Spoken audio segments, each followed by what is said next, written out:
अगर दोस्तों आप भी चाहते हैं कि जितने भी आपके सीजनल फ्लावरिंग प्लांट्स हैं, मैरीगोल्ड है, पेटूनिया, डैंथस, टॉप फ्लावर, जितने भी पौधे हैं वो अच्छी ग्रोथ करें, तो एक तो दोस्तों आपने ये जो फर्टिलाइज़र आप देख रहे हैं, ये फर्टिलाइज़र आपने मंथ में एक बार अपने सभी पौधों में देना होगा, जिससे आपके पौधे बहुत अच्छी ग्रोथ करेंगे। ये क्या फर्टिलाइज़र है, वीडियो में आगे आपको बताता हूँ।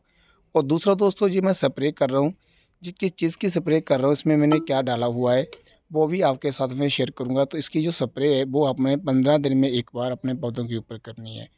और इन दोनों चीज़ों के अलावा आपने 2-3 अच्छे से काम करने हैं, जिससे जितने भी आपके सीजनल फ्लावरिंग प्लांट्स हैं वो अच्छी ग्रोथ करना शुरू कर देंगे। उनके ऊपर जो बड्स हैं, जो फूल हैं, वो आना स्टार्ट हो जाएंगे।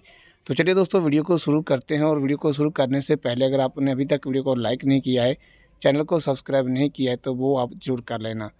तो दोस्तों, सबसे पहले तो मैं आपको बताना चाहता हूँ कि जैसे आप नर्सरी से कोई भी सीजनल फ्लावरिंग प्लांट लेकर आते हैं तो अच्छी सॉइल में लगाएं।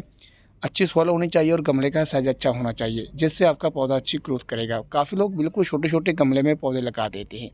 जब आप देख सकते हैं मेरे बेगोनिया के पौधे, केल के पौधे, डाइंथस के पौधे, ये अभी जो है वो बिल्कुल छोटे से हैं। मैंने इनकी सैपलिंग लगाई थी नर्सरी से लाने के बाद, और इनकी अभी जो ग्रोथ है वो होना स्टार्ट नहीं हुई है।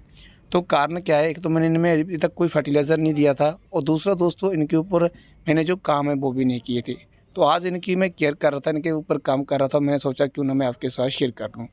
तो सबसे पहले तो आपने करना क्या है कि जो गुड़ाई है वो हफ्ते में एक बार आपने ज़रूर करनी है, जिससे मिट्टी नरम रहती है। ये देखिए कितनी हार्ड मिट्टी है, पानी देने के बाद मिट्टी हार्ड हो जाती है। तो आपने इनकी गुड़ाई करना है, जिससे क्या होता है कि मैं आपको एक चीज़ दिखाता हूँ। ये देखिए, जैसे ये हार्ड हो जाती है मिट्टी, तो हम इसकी गुड़ाई करते हैं, तो इस तरीके से आपको पता चल जाएगी आपके पौधे की रूट्स बनी हैं या नहीं बनी है।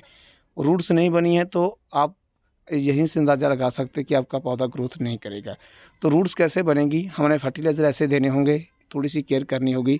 जैसे कि अभी मैंने गुड़ाई की है, इससे मिट्टी नरम हो जाएगी। नरम होने के बाद पौधे की रूट्स ग्रोथ करने लगेंगी, जिससे पौधा भी बढ़िया बढ़ेगा।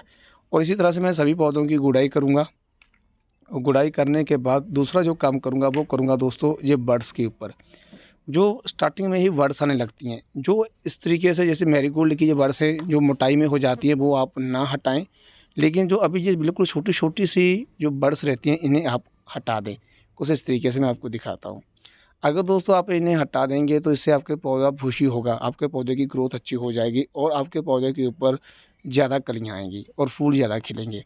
अगर इन्हें आप नहीं हटाएंगे तो आपके पौधे के ऊपर सिर्फ 1 या 2 फूल आकर ही हट जाएंगे। तो बस आपने इस बात का ध्यान रखना है कि जैसे ही ये बड्स बन जाएँ, आप बिल्कुल छोटी छोटी सी बड्स रहती है उसी समय हटा दें। अगर आप बड़ी बड्स होगी तो मत हटाना, क्योंकि तो आपके पौधे की जो पावर है वो बड्स के ऊपर लग चुकी है। तो आपका पौधा फूल अच्छा निकालेगा, और फूल कम लगेंगे लेकिन फूल बड़े साइज़ के होंगे। अगर बिल्कुल छोटी सी है तो ही आपने हटानी है, इस बात का आपने ध्यान रखना है, तो अच्छे फूल आएंगे।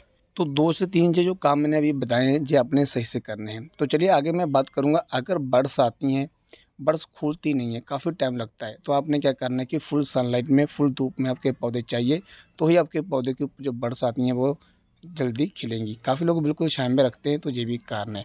तो चलिए अभी मैं बात करता हूँ इस फर्टिलाइज़र की, जो मैंने आपको स्टार्टिंग में दिखाया था। तो दोस्तों, ये है नीम ऑयल, इसमें मैंने नीम ऑयल ऐड कर रखा है। तो जो नीम ऑयल है दोस्तों, नीम ऑयल की स्प्रे आपने क्या करना है कि 15 दिन के बाद एक बार अपने पौधों के ऊपर ज़रूर करनी है। होता क्या है कि जो वायरस वगैरह है वो आपके पौधों की पत्तियों के ऊपर पड़ने लगता है, जिससे पत्तियाँ अच्छी ग्रोथ नहीं करती, जिससे पत्तियाँ जो हैं वो थोड़ी सी कर्ली होने लगती हैं, या फिर वाइट वाइट सी होने लगती हैं। तो वो दोस्तों वायरस के कारण होता है। आजकल जैसे कि जो वायरस है वो ज़्यादा होता है मौसम ख़राब होने के कारण। तो आपने करना क्या है कि नीम ऑयल की अपने पौधों की पत्तियों के ऊपर स्प्रे करते रहना है, जिससे किसी वायरस का आपके पौधे के ऊपर अटैक नहीं होगा।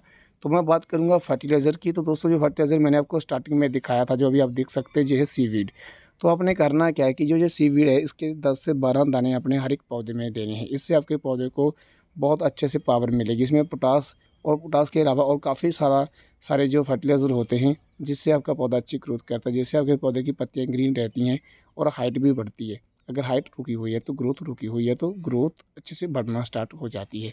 जैसे कि मैंने पहले अपनी वीडियो में एक मैं एनपीके बताया था, तो एनपीके भी आप दे सकते हैं। एनपीके देने के 15 से 20 दिन के बाद ये फर्टिलाइज़र आपने देना है। और एक वीडियो में मैंने आपको डीएपी बताया था, पानी में घोल कर आपने वो देना है, तो वो भी आप दे सकते हैं। लेकिन इन फर्टिलाइज़र को आपने एक साथ नहीं देना।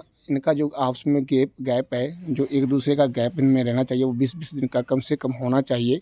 अगर आप एक साथ देते हैं तो आपका पौधा ख़राब हो सकता है। और अगर आपको किसी एक फर्टिलाइज़र से फ़ायदा हो रहा है तो आप दूसरा फर्टिलाइज़र ना दें। ये जो फर्टिलाइज़र है जो उनके लिए है जिन्हें डीएपी नहीं मिलता, क्योंकि काफ़ी लोग कमेंट कर रहे थे कि हमें डीएपी मिलता नहीं है, हमारी इधर डीएपी नहीं है। तो वो आप सीवीड आपको मिल जाएगा, ऑनलाइन मिल जाएगा अमेज़न से, तो वहाँ से आप ले सकते हैं।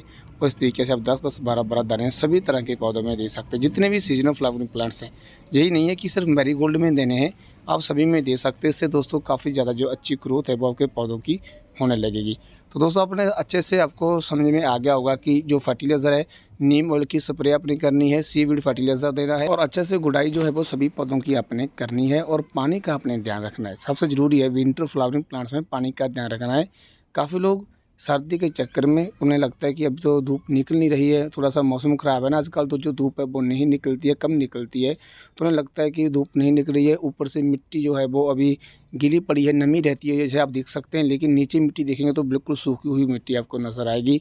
तो दोस्तों ऐसे में आप अपने पौधे को अच्छे से चेक करें और अच्छे से पानी ज़रूर दें। पानी देना काफ़ी ज़्यादा ज़रूरी है। अगर आप सही तरीके से अपने पौधों को पानी नहीं देंगे तो उतनी अच्छी ग्रोथ आपको नहीं नज़र आएगी जितनी अच्छी ग्रोथ होनी चाहिए। पानी भी काफ़ी ज़्यादा ज़रूरी है प्लांट्स को समय पर मिलना। तो दोस्तों सबसे पहले तो अच्छी सॉइल लेनी है आपने, जैसे मैंने आपको बताया, भी मैं शॉर्ट में बता देता हूँ आपको। अच्छी सॉइल आपने गुड़ाई अच्छे से करनी है। बाद में आपने करना है क्या है कि धूप में अपने पौधों को रखना है। और अगर छोटे से पौधे के ऊपर ही फूल आने शुरू हो जाए, कलियाँ आनी शुरू हो जाएँ, तो आप उनको हटा दें। और चौथा पॉइंट जो आपने ध्यान में रखना है दोस्तों वो है कि नीम ऑयल की स्प्रे आपने 15 दिन के बाद करते रहना है। फिर जो फर्टिलाइज़र मैंने आपको बताया वो आपने देना है, तो आपका पौधा अच्छी ग्रोथ करेगा।